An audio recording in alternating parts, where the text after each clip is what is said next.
छत्तीसगढ़ का एक ऐसा गांव जिसकी पहचान सिर्फ उसके खेत खलिहान और ग्रामीण जीवन से ही नहीं बल्कि एक ऐसी लोक मान्यता से जुड़ी हुई है जिसने इस छोटे से गांव को दूर दूर तक प्रसिद्ध कर दिया है।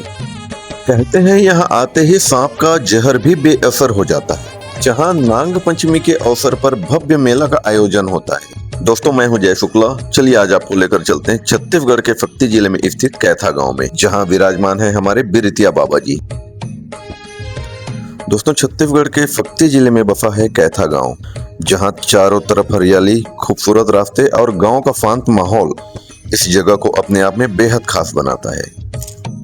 लेकिन नाग पंचमी के शुभ अवसर पर यहाँ का नजारा बिल्कुल बदल जाता है। दूर दूर से श्रद्धालु यहाँ पहुँचते हैं बिरतिया बाबा जी के दर्शन के लिए। सुबह होते ही कैथा गांव की ये सड़कें श्रद्धालुओं से भर जाती है। सड़क के दोनों किनारों पर सजी दुकानें, हजारों लोगों की आवाजाही और बाबा भोलेनाथ जी के दर्शन के लिए लगी लंबी कतारें। सुबह होते ही यहाँ इतनी भीड़ जुट जाती है कि पूरा रास्ता भक्तों से भर जाता है। चारों तरफ मेले की रौनक और हर तरफ गूंजता है सिर्फ बाबा भोलेनाथ जी का जयकारा। यहाँ आए भक्तों के लिए निःशुल्क भोजन का भी व्यवस्था रहता है। इस बार 2026 रात्रिकालीन उत्सव में छत्तीसगढ़ के लोकप्रिय गायक नीलकमल वैष्णव जी की शानदार प्रस्तुति होने वाली है। यहाँ लगे रंग बिरंगे झूले और खिलौनों की दुकान बच्चों को और भी आकर्षित करती है। दोस्तों, चलिए अब आपको लेकर चलते हैं मंदिर क्षेत्र की ओर।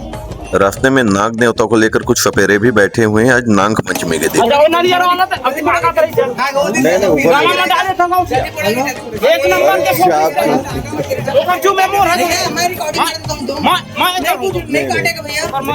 कौन सा सांप है?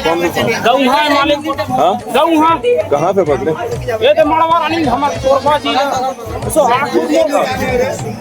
देखिए, यहाँ सपेरा नाग देवता को लेकर बैठा हुआ है और यहाँ श्रद्धालु आकर नाग देवता के दर्शन कर रहे हैं। कुछ लोग यहाँ नाग देवता को अपने गले में भी धारण कर रहे हैं। लेकिन सांप एक जंगली और अप्रत्याशित जीव है, इसलिए ऐसा केवल प्रशिक्षित व्यक्ति की मौजूदगी में ही पूरी सावधानी के साथ होना चाहिए। आस्था अपनी जगह है, लेकिन सुरक्षा सबसे जरूरी है। कैथा गांव को लेकर एक स्थानीय लोक कथा प्रचलित है, चलिए उसको जानते हैं। कहते हैं कैथा गांव में एक जमींदार हुआ करता था। एक रात उसे सपने में एक विचित्र दृश्य दिखाई दिया। सपने में उसने देखा कि सांप के गले में कुछ फंसा हुआ है और वह दर्द से तड़प रहा है। सुबह होते ही बैगा उस स्थान की तलाश में निकल पड़ा और जब वह उस स्थान पर पहुंचा तो उसकी आंखें देखकर हैरान रह गई। वह सपने में जो देखा था वही सच था। वास्तव में सांप के मुंह में हड्डी फंसी हुई थी और सांप दर्द से तड़प रहा था। बैगा ने बड़ी सावधानी से सांप के मुंह से वह हड्डी निकाल दी। हड्डी के निकलते ही सांप को बहुत आराम मिला और वह अपने असली रूप में आकर सामने आए उस बैगा को वरदान दिया। आज से कैथा गांव की इस धरती पर सर्पदंश की पीड़ा को लेकर आने वाला कोई भी व्यक्ति मेरी कृपा से निराश नहीं होगा। मान्यता है कि इसी वरदान के बाद कैथा की यह भूमि बिरतिया बाबा की पवित्र भूमि के रूप में प्रसिद्ध हुई। यहाँ आज भी दूर दूर से लोग आस्था लेकर पहुंचते हैं और नाग देवता तथा बिरतिया बाबा का स्मरण करते हैं। यही है कैथा के बिरतिया बाबा से जुड़ी स्थानीय लोक कथा। एक ऐसी कथा जिसमें एक सपने से शुरू हुई घटना आस्था की पहचान बन गई।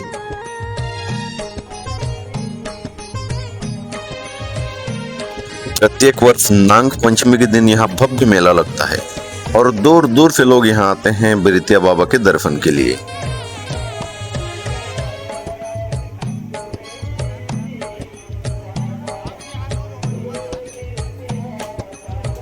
आज भी यह कहानी सिर्फ एक कहानी ही नहीं बल्कि स्थानीय लोगों की गहरी आस्था और विश्वास का हिस्सा है।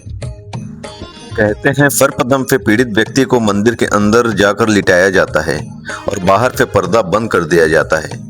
कुछ समय बाद जब पर्दा खुलता है तो मान्यता के अनुसार वह व्यक्ति अपने आप उठकर मंदिर से बाहर चला आता है और उसके बाहर आते ही पूरा मंदिर परिसर गूंज उठता है बिरतिया बाबा की जयकारों के साथ। इसी मान्यता और विश्वास के साथ आज भी यहाँ दूर दूर से श्रद्धालु हर वर्ष बिरतिया बाबा के दर्शन के लिए पहुँचते हैं।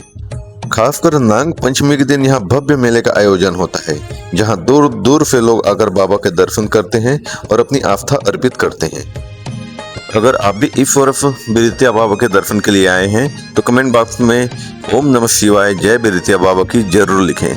चलिए जल्द ही मिलते हैं एक नई जगह एक नई कहानी के साथ। तब तक के लिए जय जोहार, जय छत्तीसगढ़।